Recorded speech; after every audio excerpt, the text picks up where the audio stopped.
Good afternoon. Welcome to the CBI webinar, Exporting Melons to Europe. Great to have you all here. We will soon start. And let me now start for some basic rules. Just for you to know, we cannot see or hear you. And in the menu on the right, you have a questions tab and you can type your questions there. And at the end of this webinar, we will start answering all your questions. We are with 3 presenters. We can all answer your questions, the one who knows the most about it. There will be a recording of the session and will be published on our website and will also be published on our YouTube channel. So you can always see it another time. And if you're registered, we will share the presentation with you as well in a follow-up email. So today is about exporting melons to Europe, organized by CBI, and our presenters are Warner from Globally Cool and Frank from TripleF Fruit. So I will give them a short introduction.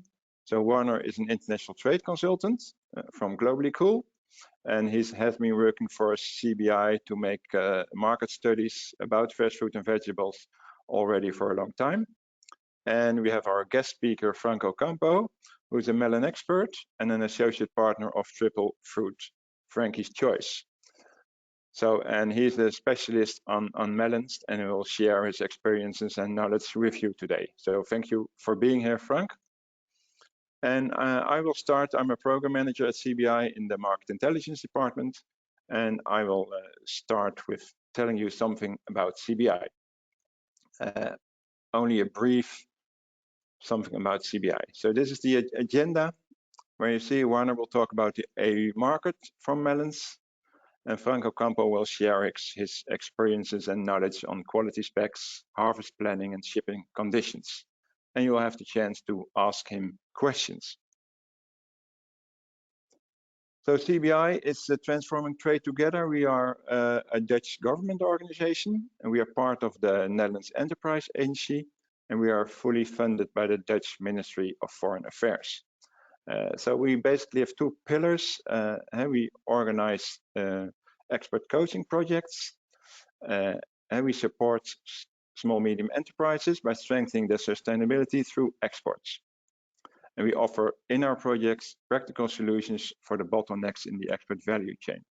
And through CBI Market Intelligence, we create also a knowledge and we deploy networks for our target groups. So the CBI project is a 4-year coaching project we do, and we help small medium enterprises and business support organizations to enter European markets with a selection of sectors. So we focus on sustainable production exports and we work on long-term sector development. On our website, cbi.eu/projects, you will find also the project we have running. Currently, we have in fresh fruit and vegetables 2 projects running in Ethiopia and Lebanon. Lebanon just ended, and we are starting to develop a new project in Lebanon, and we are also momentarily in a starting phase for the project in Senegal.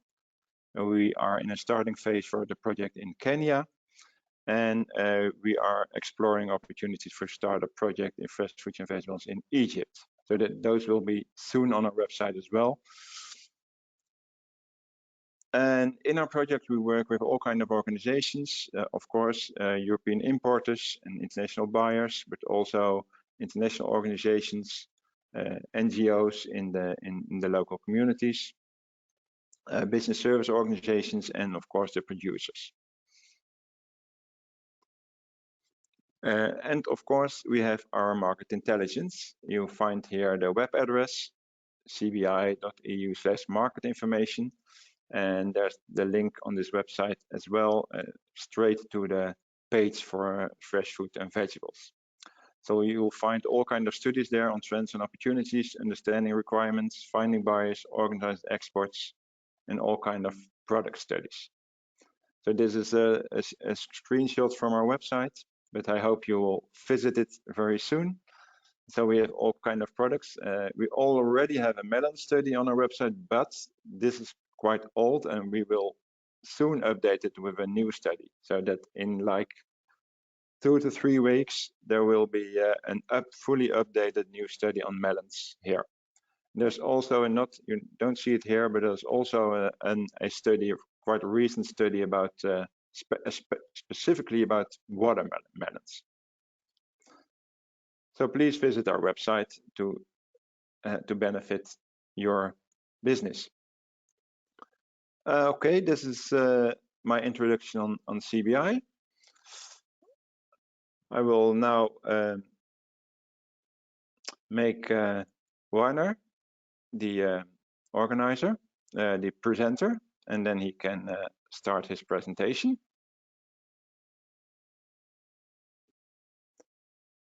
So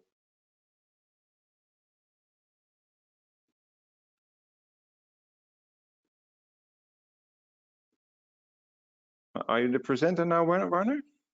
Yes, Thomas, I am. Okay, thanks. You can share your presentation.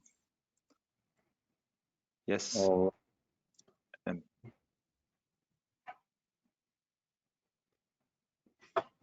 Okay.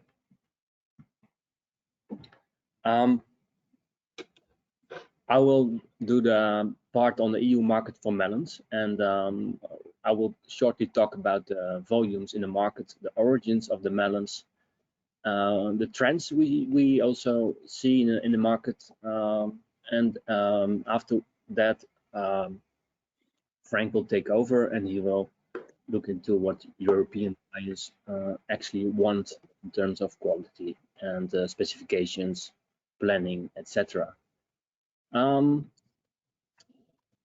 If we look at the EU market for melons, the volumes are huge and they come from different origins. And for this webinar, we are curious where you are from. So we are starting a poll where you can indicate where you are from, which region. So take a second to fill out this poll. You'll have about a minute. So let's see.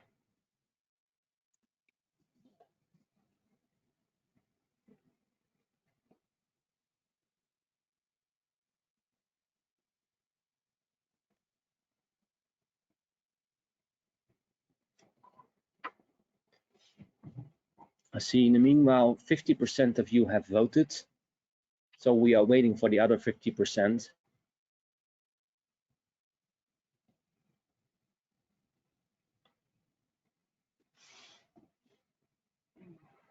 The leader until now is East or West Africa with 1 out of 3.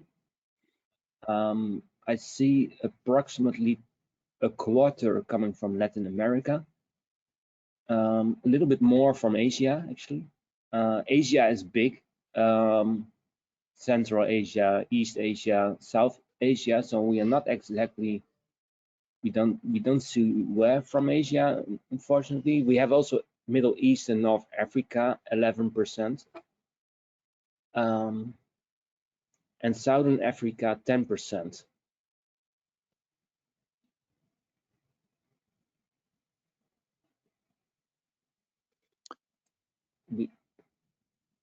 There is, yeah, we can close the poll now. It's so we are ending with 30% East or West Africa, which is yeah, also visible in statistics. Europe is importing from West Africa indeed. We see a lot of melons also from Latin America. 1 out of 4 comes from Latin America. We also have Southern Africa, Middle East, North Africa also represented here, 12%, 1 out of 8, welcome. And we have also 1 out of 4 from Asia. And yeah, also curious how many melons come from Asia actually. Because 1 out of 4 is from Asia. Let's see if there's also so many melons from Asia and the European market. So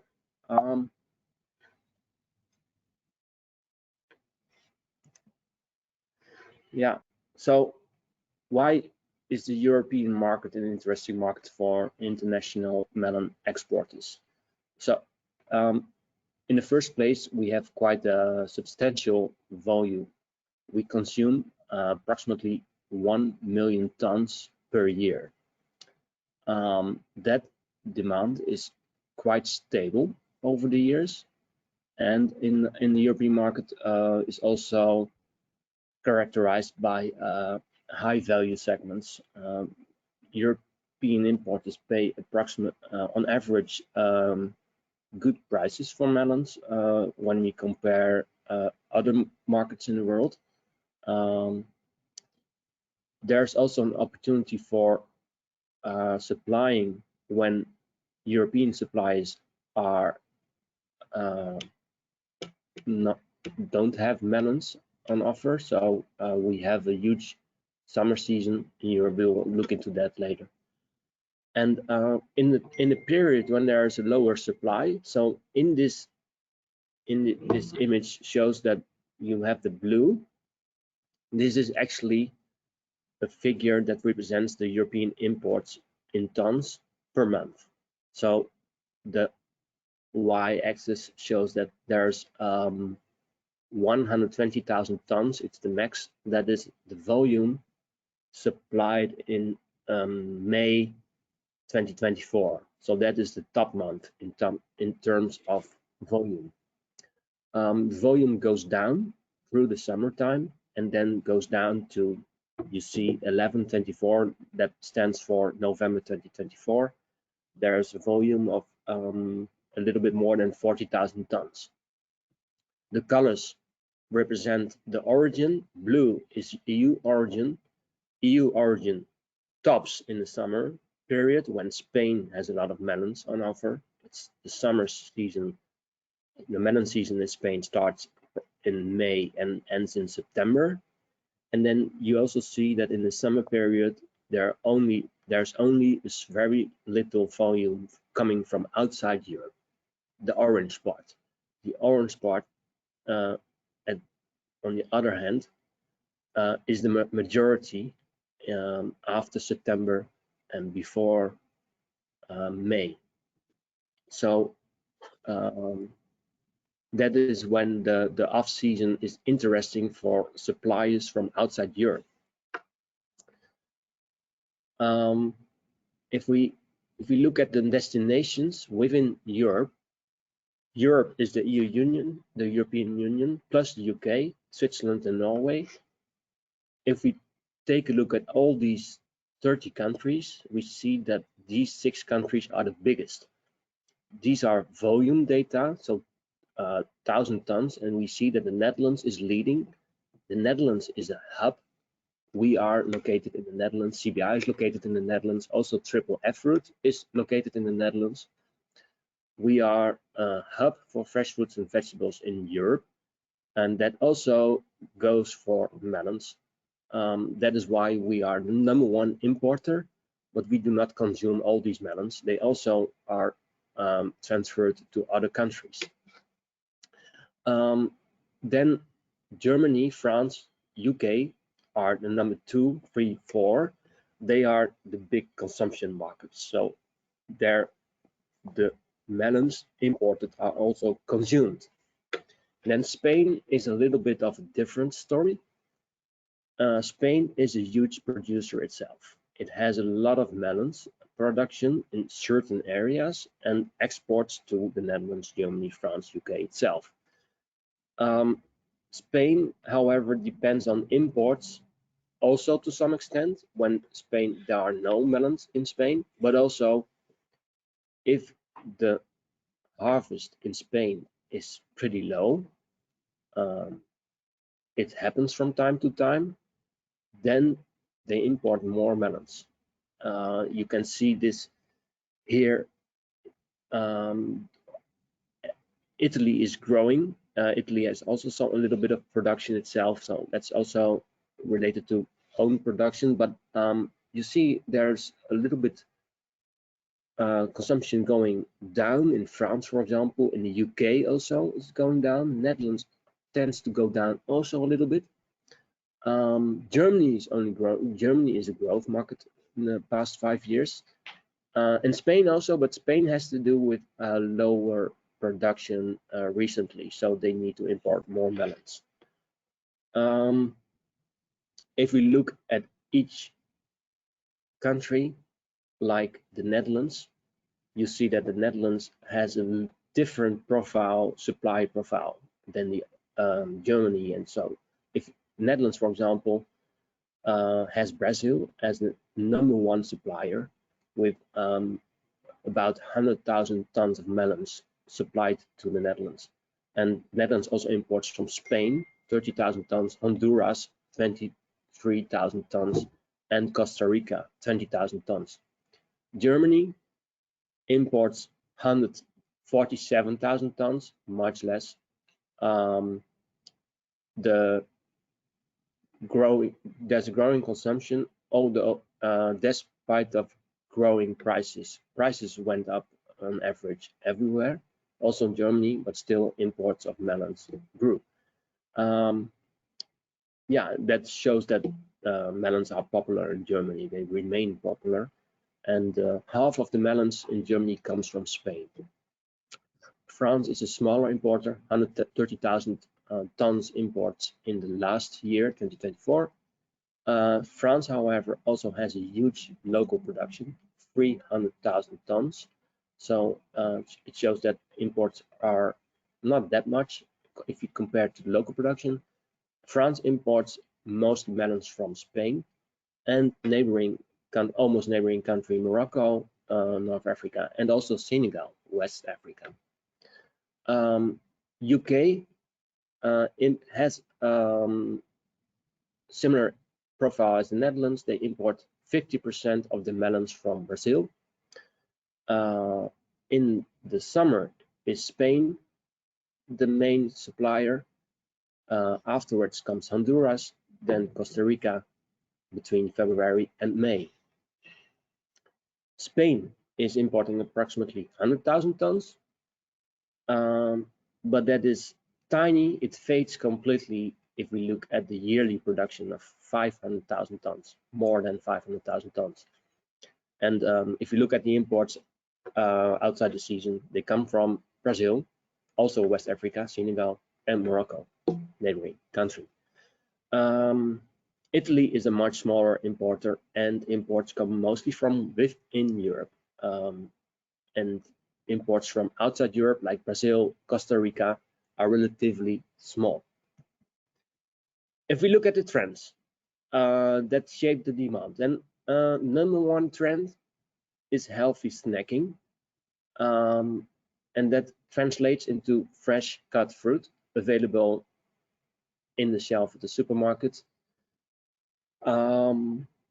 This is a mix of melon, watermelon, all types of melon, Gallia melon, cantaloupe is inside. Frank, what more? What is more? I see cantaloupe, Gallia, and watermelons. Sure. Yeah. This packaging, this pre-packed fresh cut fruit is visible in several countries, certainly in Northwest Europe. If we, for example, take this is a picture from the Netherlands, but also in the UK you have fresh cut fruit. In Germany you can also see it in, but if we go to South and Eastern Europe, it is less visible. And at the same time, although we call it a trend, it's not really growing that much in volume anymore, because also this is quite expensive also. But at the same time, it creates appetite, I believe. If you have this available in the supermarket and you cannot afford, or you think that this is too expensive, then you rather buy a melon that is next to the shelf. So it will still drive demand for and consumption of watermelons in summertime. What is also a big trend is that the small melons are dominating every year more and more, because we have smaller households in Europe.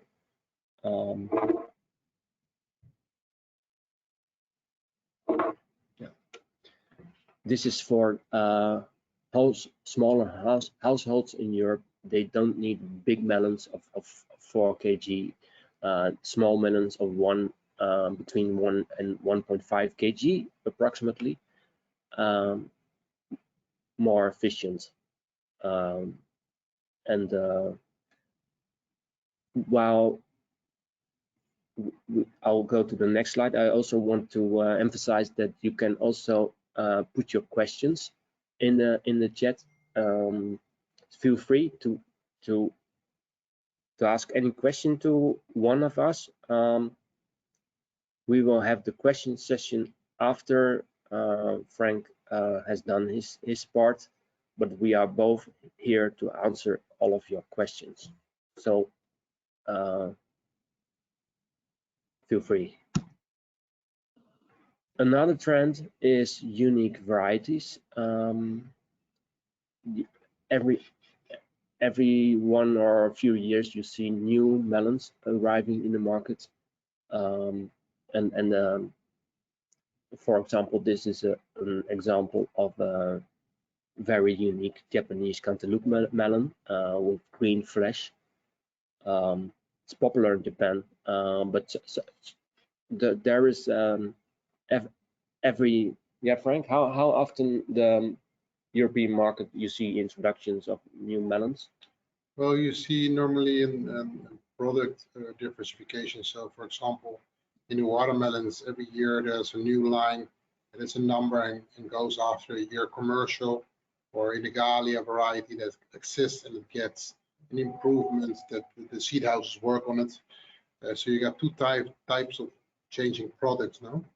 So sometimes it's a new stronger variety of an existing variety, or a new one, or like this one, the Japanese one, but it's very cultivated on high level. It's in a greenhouse, taken with care, no spots on it. In Japan. Yeah, this is a very high-end melon in Japan. Huh? Yeah, it can cost up to $800, for example. Yeah. Yeah, and the Japanese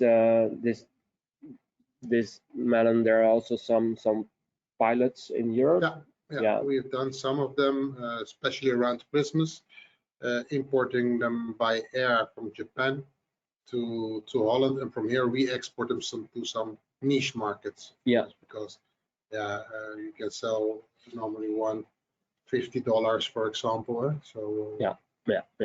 Wow. Then next, if we look at market entry, quality is of course key. And what does that mean? Well, in the first place, we have in Europe strict limits on pesticide residues. Maximum residue levels, MRLs, are in place for a lot of pesticides residues, and you can find them in regulation number 396/2005. These are in EU pesticide. The allowed pesticides are also available in the pesticides databases on the right hand side.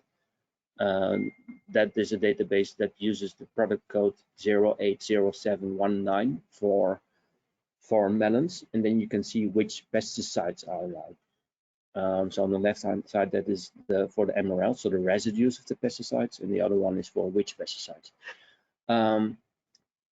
What you need to be aware of, that buyers are very thoroughly testing on residues before importing any product in the European market. So be prepared for that. Because simply they bear the risk, and the risk of an interception and testing, and an issue with too much pesticide residues in the product. is just too riskful. So importers do everything to prevent that from happening. Then number 4, there's a product standard which is pretty much internationally accepted. It's common in Europe, the standard for melons. That is including it applies to fresh melons for consumption. You see here 5 building blocks of the standard FV23. It's a pretty new standard of 2023 also. Classification, you have class 1, class 2. Class 1 is typically needed for sending melons to retail. You have minimum requirements. You have requirements for per type of melon in terms of weight and diameter, and you need to also have a uniform size within the box. And then the maturity is also stipulated for cantaloupe melons, which is 10 degree Brix, and the other one is 8 for other melon types, but it's typically not 8 but 9, right, Frank? Yeah. 8 is not that common. No, correct. Yeah. The sweeter the better, of course. Yeah. So although 8 is mentioned here, typically European importers ask for higher. Packaging and labeling must also be must be top in order of importance. Packaging must be free from foreign materials. Labels must be complete, etc., etc. But the packaging, if we look at especially if we import from overseas, from like Brazil, packaging must be strong, right? Yeah, correct. Yeah. Strong packaging, as you can see in the next picture. Yeah. The boxes are strong cartons with extra support in the corners, in the 4 corners. Yes. Some varieties, of course, are packed in a controlled atmosphere bag, which control the fruit, particularly on the noble melons, where you can see that it's in a plastic bag, and that taints deterioration and gives a little bit more shelf life to the fruit. Yeah. Also very important in case the fruit has delay or whatsoever. No, so it's very important to arrive it like that. Yeah. And then, so this is how the packaging should look like. Well, in terms of the boxes, the plastic bags is not typical for all kinds of melons, it's right? only for the noble melons and only for the overseas. Yeah. So yeah, and this is how it looks if it is wrapped on a pallet, and then this is everything, right, Frank? Yeah. This correct. is how you see here on the left side, you see a yellow honeydew pellet from Brazil for one of our partner growers. And yeah, here you can see that it's very tight strap. It's very straight. You see 1, 2, 3, 4, 5, 6, 7, 8, 9 straps. So sometimes the growers, they want to put only 3 straps on it in order to save some money, but it translates sometimes 2 weeks on the water. So it's very important to have the pellets straight and strong. Yeah. Then in the second picture, you see also big boxes, but also with baby gallias in it. It's a 15-kilo box with practically mini gallias in it, also packed in a plastic bag. And here you can see it unpacked, of course, with a label, etc. A very healthy skin, a very nice melon, and yeah, that's how it is. Yeah, and that also it's impossible to reduce the weight of the carton box, right? Or yeah, you see some growers, some origins having a thinner carton box, but on the end when it gets wet or it moves a bit, you see some sunken ledges and 3-4 bottom layers are damaged, and then you see Yeah. You save 20 cents on the box, for example, but on the end you lose 40 cents per pellet due to damaged and waste fruit. So you need to be careful where you put your savings in. Yeah. Thanks. Then on top of the product requirements for melons, packaging, etc., there is also the need for social compliance. What does that exactly mean? For social compliance, the Sustainable Initiative for Fruits and Vegetables, it's an initiative from European importers and retailers, and these the retailers and importers that are organized in this initiative, they have recently updated the basket of standards that they allow, and they have also looked at the international map, like we have the map in front of us. Well, there's also a map on this slide, and it has 3 colors, and there's category of high risk countries, medium risk countries, and low risk countries. So of course the social standards are most relevant and important for high risk countries.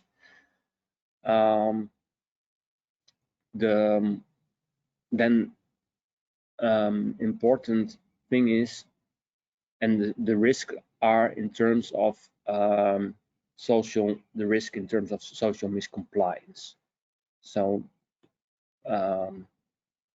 then second, smallholders, small farmers with less than 5 people working, five employees, they are treated as a medium risk unit. So even if they are in a high risk country, if they the smallholders are typically treated as medium risk. And then what does this mean for the certifications? The basket of certification, or in this case it's called social standards. We have on the left hand side, we have all the kind of social standards, and you probably know a few of them. Global Gap, GRASP is the social compliance module of Global Gap. FSA add-on is of Global Gap is the Farm Sustainability Assessment of Global Gap. Well, what is in and FSA itself is also Farm Sustainability Assessment. That is the last 3 of the table. And what is important here is that these are okay for smallholders and for medium risk countries, but for high risk countries, for bigger companies in high risk countries, they are not sufficient. So what does that mean? That the importers and retailers that follow this basket of social standards need big exporters from high risk countries to at least have a certification or a standard that is either it's fair trade or ETI, SMETA, SA 8000, BSCI, SCS, Rainforest Alliance, or CISA, which is typically, CISA is mostly South Africa, Southern Africa. Yeah. So it also depends, of course, where you are from. And then what is so one important takeaway from this recently updated basket social standards, that the Global Gap is not accepted for high risk countries, and a good option in our belief is that SMETA is a good certification to start with. If you look at the supply calendar and also where the melons are coming from, previously we also looked into non-EU, EU. Well, European supplies are from Spain, Italy, and France. And what does this table represent? The dark blue colors represent volume. So the darker the box, the more volume comes from For example, Spain, you see that in June is the top month. For Brazil, top month is December, January. The light blue colors is virtually zero. So here you can then see when countries supply. So you see that Brazil, for example, is starting in September and ending in March. So these are the suppliers to Europe in terms of volume, listed also in terms of volume. So Brazil is the biggest non-EU supplier, then Morocco, Honduras, Costa Rica, Turkey, Senegal, South Africa, Uzbekistan, Egypt, Panama, Guatemala. Quick ball, which months would you have your largest melon volumes available? This is just to be curious when you expect, when do you have your melons available for the European market?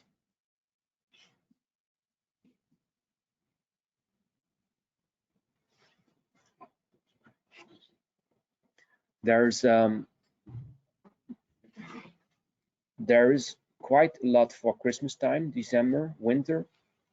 We have early season, 30%. We also have 30% European high season. We have late season. The most of you have melons available in December in the winter time. 45%. Yeah, we can close the poll now. So there's nice spread. High season also, a lot of melons, but most expect melons having them available in December and January, February, and that Christmas time. So that is good news, because what is interesting is that prices for melons correlate with the volume available from Spain. So you can see here in this chart that as soon as Spain is out of melons in September 2024, then the price is still around €1 per melon, and then it goes up in October 2024. And then it peaks in December around Christmas.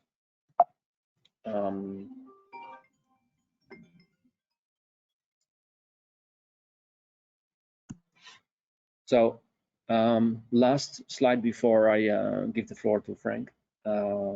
This is just a very rough indication of a price for a Gallia melon, and the price breakdown.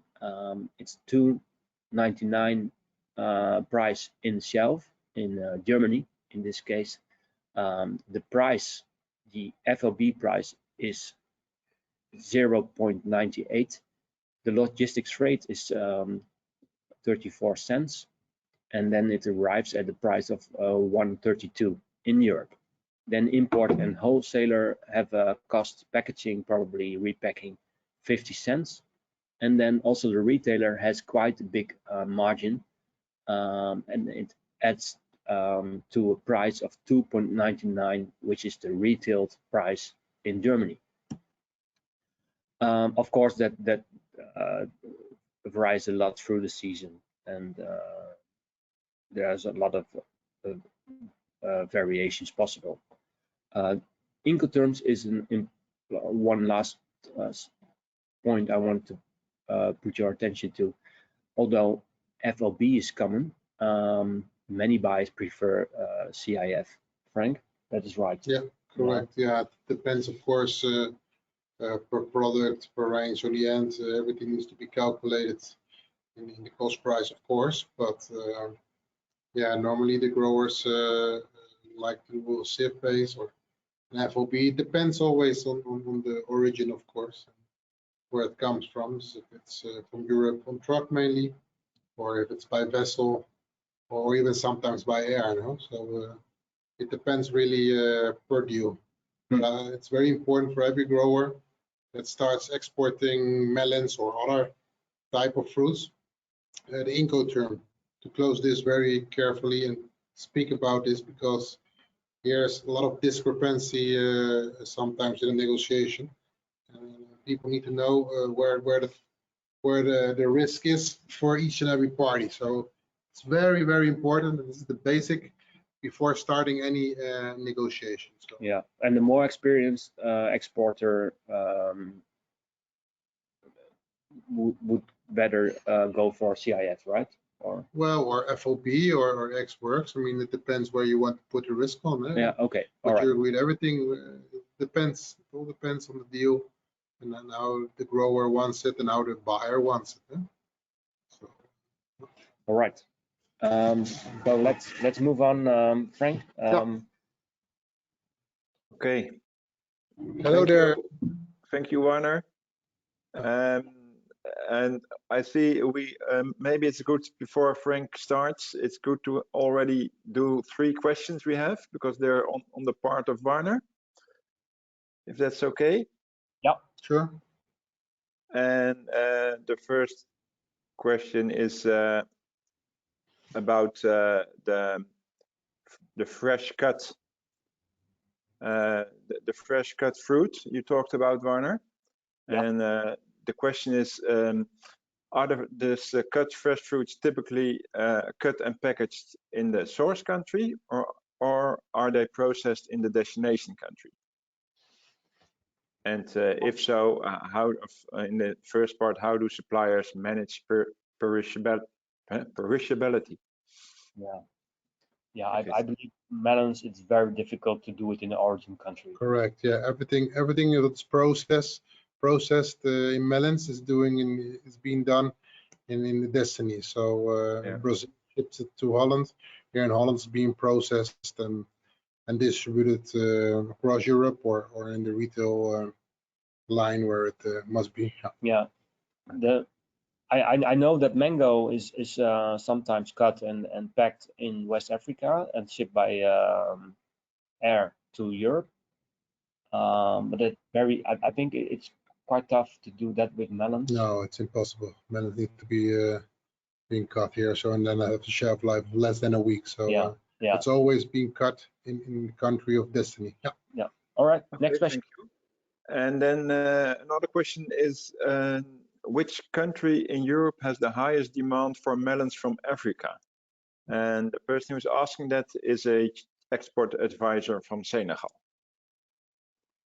Yeah, well, I think the biggest importer in Europe for Senegalese melons and watermelons is Spain in the first place. In the second place, the Netherlands, as hub, of course. Not that Holland is consuming a lot of Senegalese watermelons or melons, but it's mainly Spain that imports watermelons and the traditional so-called Pilo Sapo melons.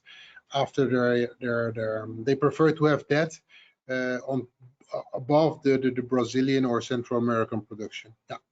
Yeah, and okay. France also correct. Doing something from Senegal. Yeah. Then so these 3 countries are the biggest. Yeah.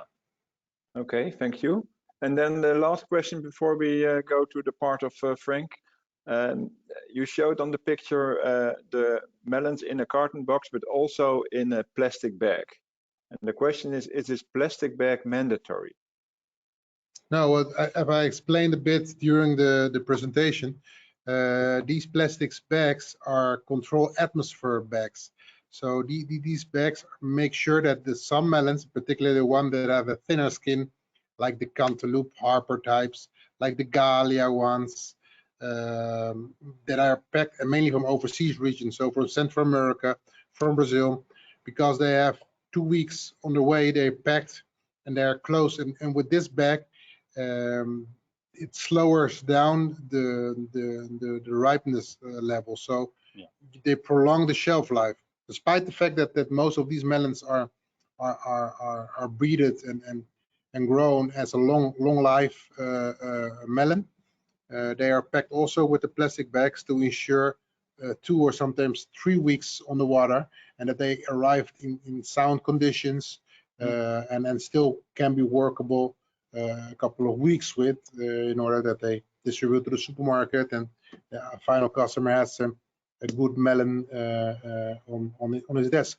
However, this is only meant for melons, Gallia and cantaloupe types that come from overseas countries during the European window for production from Spain or Italy, but mainly from Spain. The Gallias and the cantaloupe come just like naked in a box. Yeah. Okay, thank you. And so the rest of the questions, and still for all the people, you can send in your questions by typing them in the question tab, and we will answer them at the end of the presentation of Frank. Okay. Yes.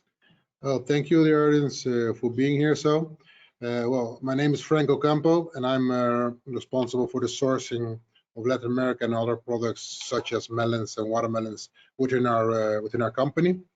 Our company is TripleF Fruit, based in the heart of the production of the Netherlands in Geldermalsen.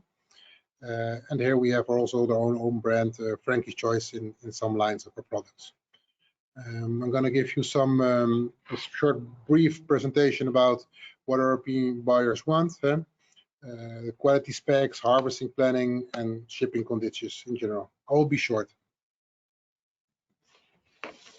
First of all, I think it's very important to see and revise the harvest practices in order to export to some high demanding markets in Europe, but also other destinies. You need to have an optimal ripeness fruit, crucial, with a good flavor, and important the shelf life. Now, sometimes due to the destiny, you need to, I just mentioned in the control atmospheres bags that you have a plastic bag protecting the fruit. But also on the fields, it's important to harvest either manually or with machines. As you can see here, it's with a grower in Brazil that have a yellow honeydew melon production that they harvest with machine, but also by hand. And so it needs to be accurate on time when the time is there and the ripeness of the fruit is there. And also it needs to be aligned with the market and demand. That's the biggest challenge a grower has. For example, now we see that we are in the middle of two overlapping seasons, the European season, that's mainly Spain, followed by Italian melons, and also the early crop and start of Brazil. Compared to last year, there was a delay in Brazil due to the bad weather, so they have less production, lower yield, which resulted in smaller fruit and less fruit. Spain was stopped also due to the climatic conditions, so we had a gap last year when that translated, of course, in a higher pricing. Now you see the way around. You see still Spain going strong, other countries, Italy as well, with melons and watermelons, and Brazil starting slowly, sooner, but with higher volume. So this makes it more challenging sometimes in particular weeks of the year to have a good return for your grower and achieve a decent sales price in the market.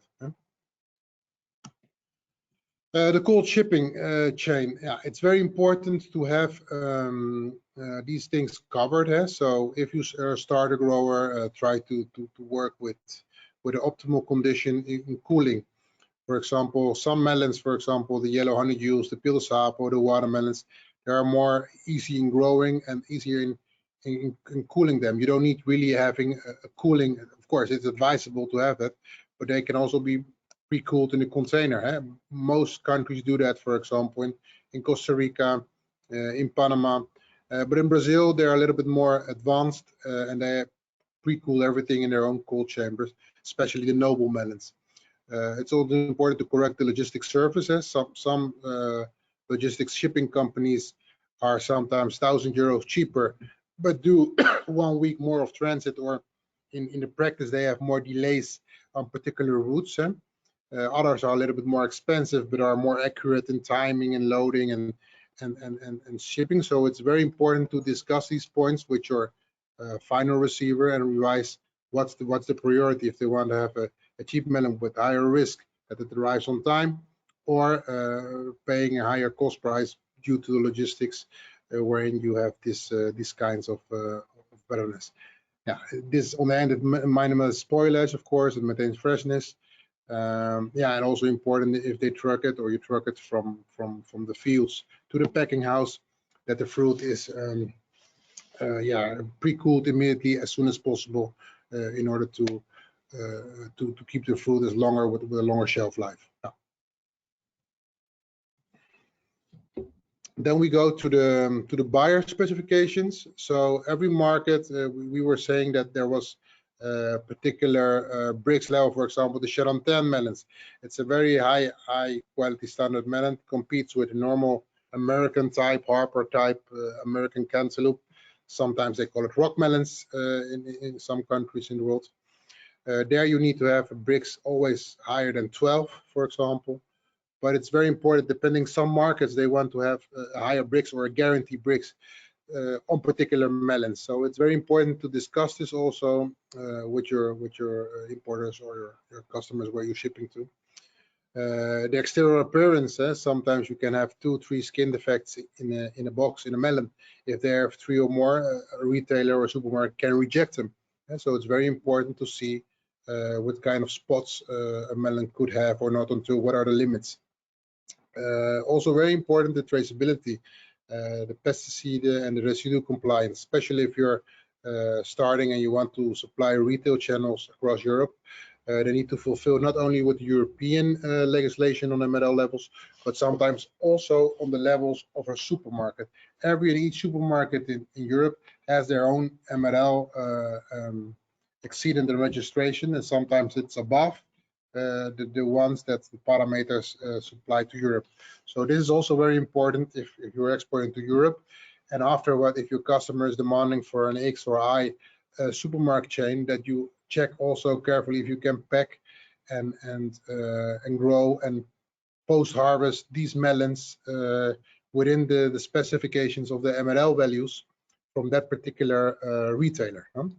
Is there also other retailers that have a maximum number of pesticides allowed on the melons? Yeah, also sometimes, sometimes can be on the level. The level can be 80%, 30% on top of the European, but sometimes they say we want like 4 or 5 active compounds having that, not more. And if they have more, you can forget it. So it's very important to check that also whenever you start. Yeah, and of course, in a season, having the consistency, quality across the batches, weeks in the season. You see sometimes that during the Brazilian window, that is mainly the window where practically the year around can be produced melons or watermelons in optimal and good conditions like it was last year.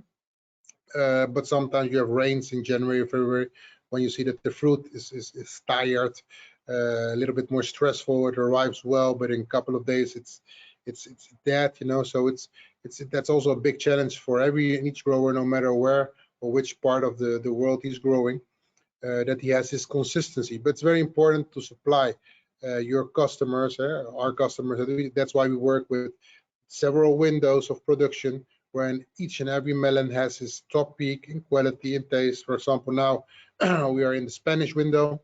Spanish melons are like, it's more massive, it's more volume, but the quality, the taste, and the smell is more like a real summer melon taste.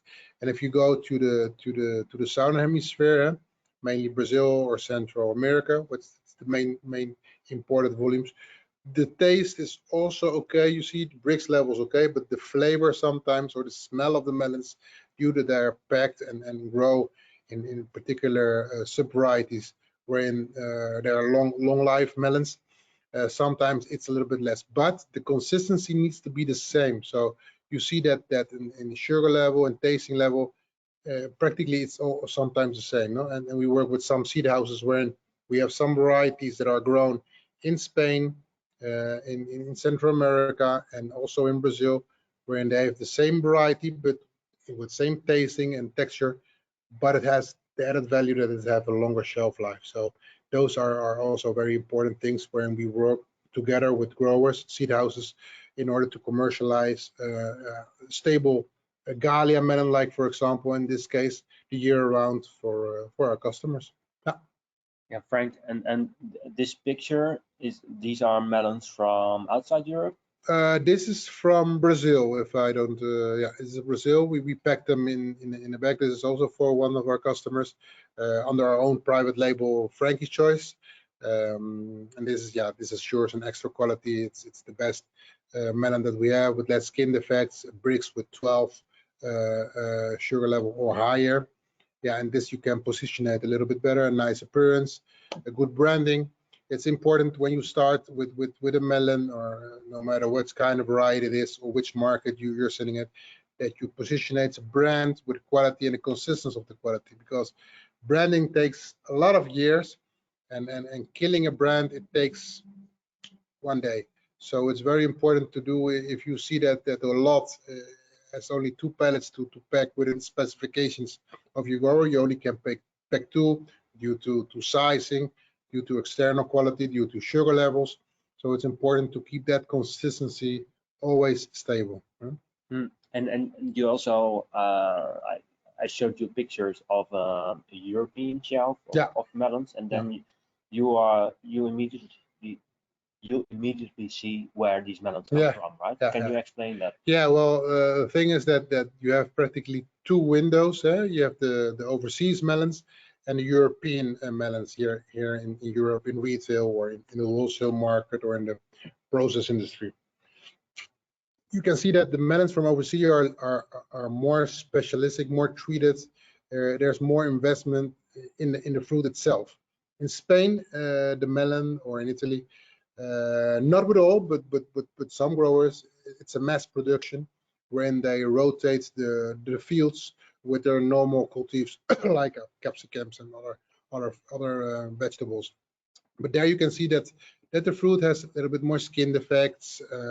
You have more soil points, a little bit more dirt on it, because they're harvested and sometimes just packed and shipped to different countries. No, despite the fact that the taste sometimes is a bit better, not always, but or comparable than the overseas melon. So yeah, you see this difference during the summer season, and in the shelf life, like the first picture we say, you see sometimes melons, because of the fact there are short shelf life melons, they go very quick. So you need to harvest them, pack them, send them, ship them, and in less than a week they need to be eaten.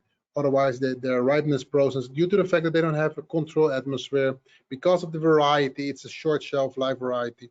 So if you are a grower outside of European Union and you want to grow and ship melons to Europe, you need to sit down and speak with your grower, with your seed houses or seed company, which varieties they advise, long life varieties, when they can assure you a good yield with high kilos per hectare. They can assure you a consistency for diseases, like, for example, against the rain or leaf miner or other type of plagues that could be affecting your crop. And also, of course, seeing in which kind of window you are producing. If you're producing particular windows during the European season, yeah, it doesn't make sense, because it's always cheaper to truck a truck of melons from Spain to Holland than ship it from another country outside of Europe by vessel, etc. No? So these type of things, planning and accuracy is very important to work on that and speak that with your growers. And yeah, we're here also to give you a piece of advice and information and partner up in case possible. Then the last sheet that we sent, opportunities in the European market and beyond. Yeah, you always can put like a SWOT analysis, putting the opportunities and the threats, but I like to be positive always, explaining these kind of things, especially with the growers.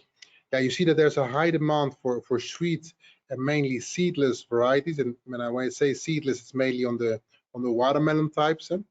A sweet melon that needs to be consistent. People want to have the summer feeling, but also in the winter. So those kind of things you see in the development with seed companies across the world, when they every year they design a new a melon type or a better one that's stronger, that has more taste, that has more shelf life, that's more retaining, giving more kilos per hectare. You have the melon weeks that's mainly done every year in Murcia. So if you're a grower across the world, I strongly advise you to go there. There's the Walhalla of all the seed houses. They have test fields from all kind of varieties. And there you can see which kind of variety would be better for you to grow. in your country or under your conditions or for your customer or whatever. No?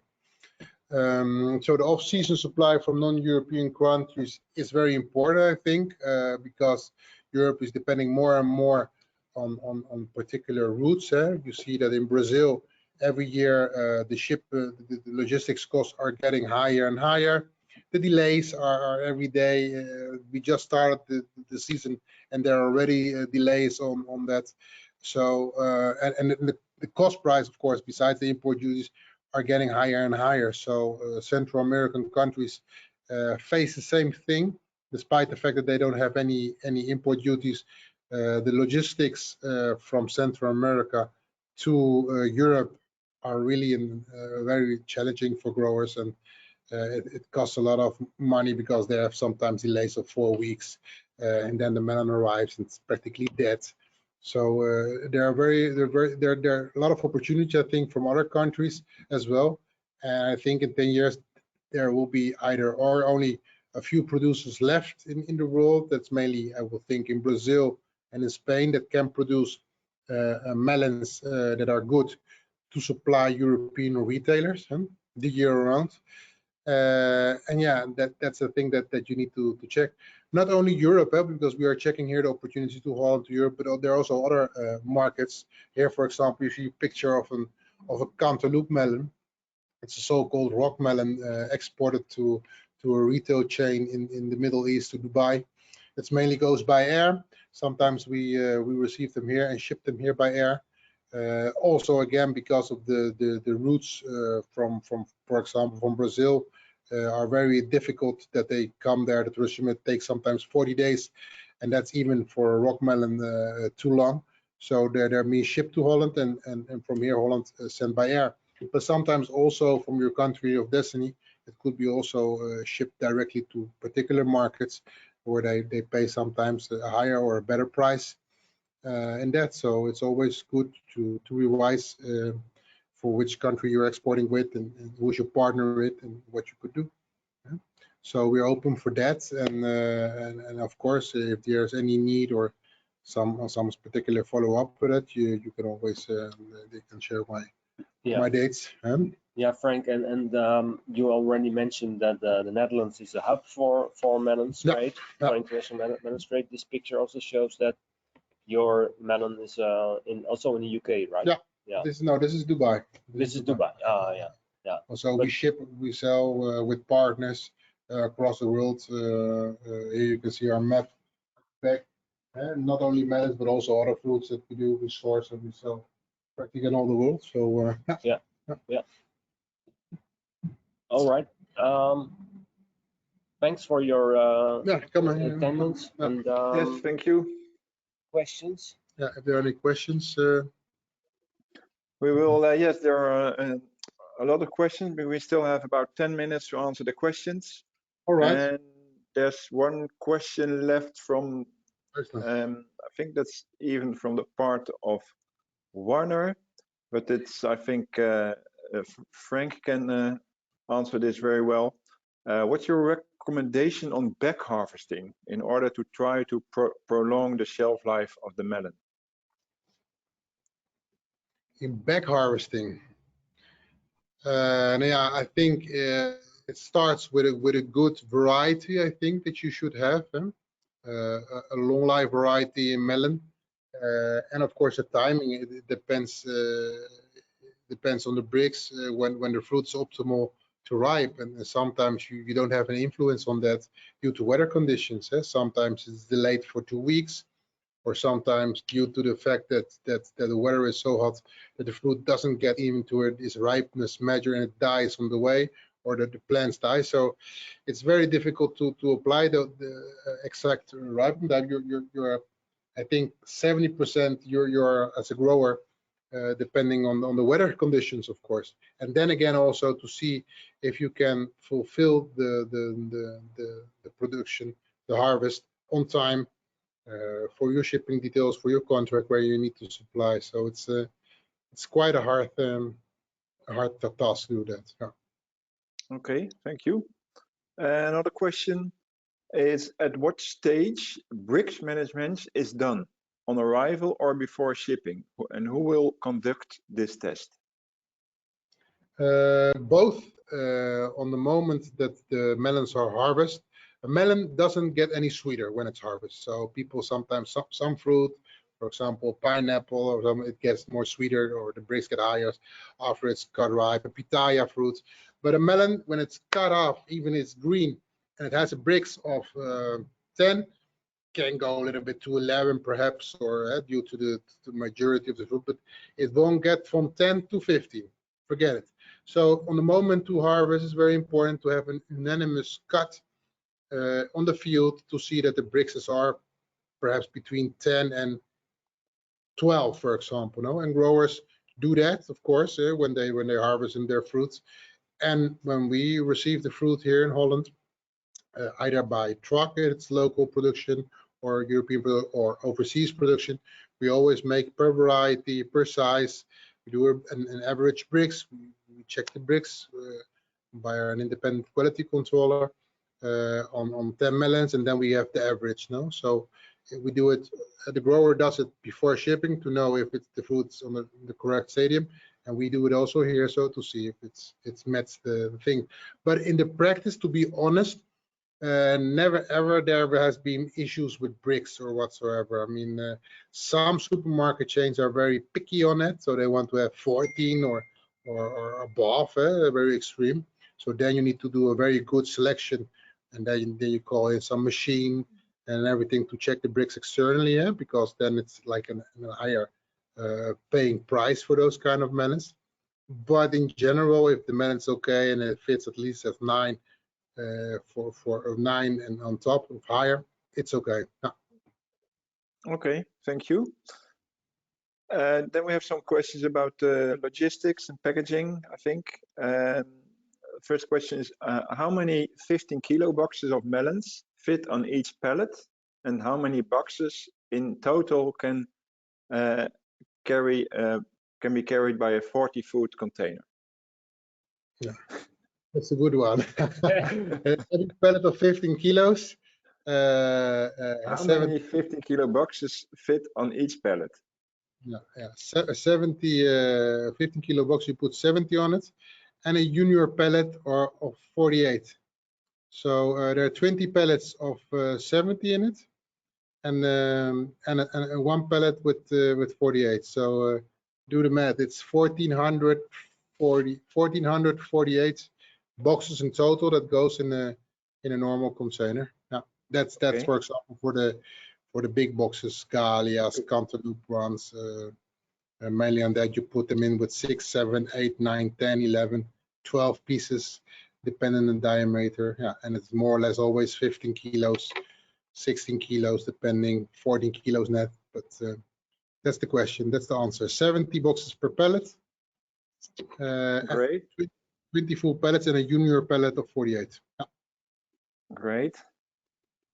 And then there's a question about what would you recommend between a standard reefer and a CA reefer when shipping melons? Yeah, control atmosphere. It's mainly more for avocados. I think the 2 weeks transit time from Brazil, mainly, speaking, and from Costa Rica and from Panama also. Honduras has the biggest challenging, even though, yeah, you need to check again. I think, no, I don't think there's a big difference. You could do it, but the added value due to the volume, no, you need to have a good control. So you don't think a climate control reefer is necessary? No, I don't think so. Okay. And question, what's the best time to harvest when transit time ranges from 21 to 30 days from Southern Africa to the Middle East or Europe? Yeah, well, I'm not a grower, but if you see that, you need to be very cautious which variety. Again, it starts everything with the variety. We have mainly for the Middle East, they have a lot of local production, so the biggest volume that goes there in varieties is first of all the rock melon, the cantaloupe melon. That's the American type one with orange flesh, followed by the yellow honeydew melon. Now, the yellow honeydew melon is more or less a stronger melon than the cantaloupe. It needs to be traveling colder. But yeah, again, you need to check the varieties. Some varieties can easily travel 40 days, but some of them with 30 days are dead. No, also the post-harvest treatment you apply to the fruits, very important. The protected atmosphere bags you put them on. So the quickness that you harvest, pack, and send to the port in less than 3 days, it should be done. Especially if you are focusing from South Africa, shipping it to Middle East countries. Okay, thank you. And I think a simple question: what's meant by noble melons? The noble melons, it's like a name that aggruppates only the Gallia melons, the cantaloupe types, that's the Italian type, and the American type. So you have a netted one, like we saw in the last picture. So those are the noble melons. And the other melons, the Sapo, yellow honeydew, they are the noble melons. Okay, and then which type of pre-cooling is the best? The forced air cooling or slow cooling over a few days? Yeah, I think there are two ways. You have the tunnels that they put them on, but I think for the slow cooling them slowly down in order to not stress the fruit, because if you put the cold immediately on it, you see that the fruits get like stressed because still a little bit alive, and then it goes like they can put some stress marks on it in 2-3 weeks. So the advice, or what I see with growers, is not because I invented it or whatsoever. What growers do mainly, especially for the long transit, they pre-cool it slowly, and sometimes up to 2 days or 1 day, depending again the level of maturity of the fruit when it harvests, and do it slowly so the fruit can adapt easily to the temperature and cool down slowly without any stress. Difference to the yellow honeydews, the peeled apples, and the watermelons, they have a thicker skin, so they can also be pre-cooled in the containers without really big issues having that. So you see that with a lot of growers in Central America, that they have just a packing house with no pre-cooling conditions to cool down everything, and they cool it under the shade. Yeah. Okay. You also talk about the very premium market for the $50 per piece melon, and someone's asking how big is the premium market for this kind of melons? It's a very small niche market. It's mainly in Asia. You see also India asking for it, countries they join, in the United States, for example, where more Russia. It's more we export. Dubai wants to have those kind. In Holland, you see very few. That's mainly that's imported to Holland, and from here we export it, or directly from Japan. We ship it to some country, and we're talking about 40, 50 boxes sometimes, with a lot of emphasis being done that with a quite high security. But you see every time more and more that these varieties are even also being produced in some countries across the world. This is like, it's a cantaloupe, but with a green flesh on it. So it's mainly an Asiatic melon with a high taste, and they're doing it also in open field. Of course, not the same quality than it is when they do it in greenhouses, for example, but it gets close, and it can also be like presented like new Japanese melon. So it's still in an introduction here in Europe, but it still will be a niche market, either if it's produced in how you call it, in open fields, or if it's produced in greenhouse. It still will be a small product, but it's coming. Yeah. Okay. The question now: what is the best post-harvest treatment, so as long to prolong the shelf life? Yeah. It depends also on the mixture of chemicals that you can put on it. Some of the growers want to have as much as possible of organic post-harvest appliance in order to lower the residue levels. Some traditional, like the Imasilil, for example, that's prohibited also, or at least a big percentage of it to Holland. It's also a strong one to protect the fruit for having decay or whatsoever. That's not allowed anymore, or at least in the levels that it was back in the days 10 years ago. So yeah, you need to check again before applying a post-harvest treatment what kind of chemicals you could apply with, or which are tolerated to the country or to the customer specification that you export to. At least it needs to be, first you need to check that, and then you need to see that with experienced growers, of course, or ask seed houses or packaging to see what kind of formula they use to have that. Okay. Okay, so we're almost out of time. So some last questions. There's a question, I think, how do we get access to seeds in Africa to grow for the European markets? I can imagine that's important to have good seeding material for good melons. So well, how do they get access to that in Africa?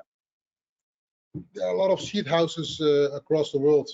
And especially if you want good melons to produce in Africa, I will strongly advise you to contact some seed houses. I work directly with them. I can give you some names also if you send me an email. But also visit the logistic fairs. Next month you have the Fruit Attraction in Madrid. We will have our own stand over there, so you can visit us also over there. Stand 6C6 it will be, so you can have a chat over there. But there are also a lot of seed houses participating there, so during the fairs, which can give you also advice on which seeds are better to grow in your region. No, and in every country or in every continent at least, they have a sales representative of their seeds, including the melon seeds, and there they can give you advice to grow. Okay. And do melons from Africa have any market appeal in the European Union? Or that's my addition, or is it there's preference for Latin America? Well, I think that depends on which country in Africa you're speaking about now, because mainly the African melons are Mauritania. That's mainly watermelon, long tube types, followed by Morocco, some Senegal. That's quite about it. What you see in presence in Northern Europe. You see also South Africa, also a very big producer of melons and watermelons. Kenya, you saw something we've done back in the year, some trials also. So it depends really which country it is now to know that which, and again depending the window also and the logistic.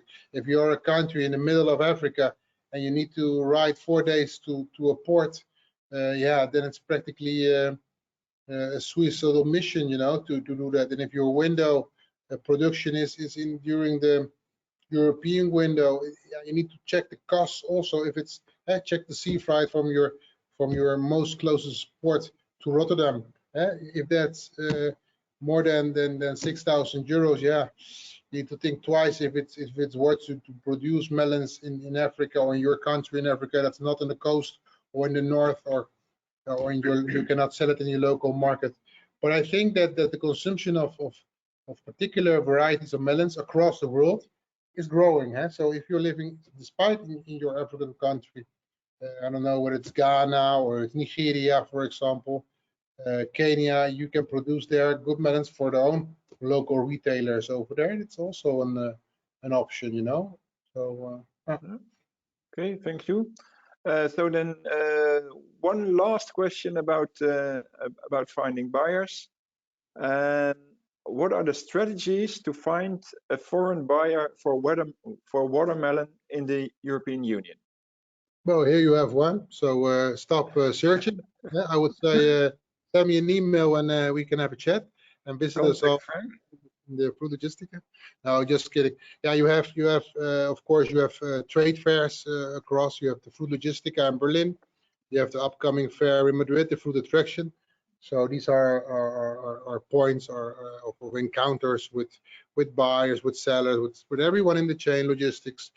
And if you want to start something, it's always good to go there 1 or 2, 3 days, and you can visit and make some appointments and yeah, more or less like that. But if you are also a producer of melons and watermelon and you would like to start or have a chat, I'm always open to that, and we always can see what's possible. Okay, thank you. So yeah, especially thanks to Frank Ocampo for sharing his knowledge and his experience. And thank you, Warner, for your great statistics on the European market. And also thanks the public for being here. And we had some very good and interesting questions. I hope the answers will benefit your company.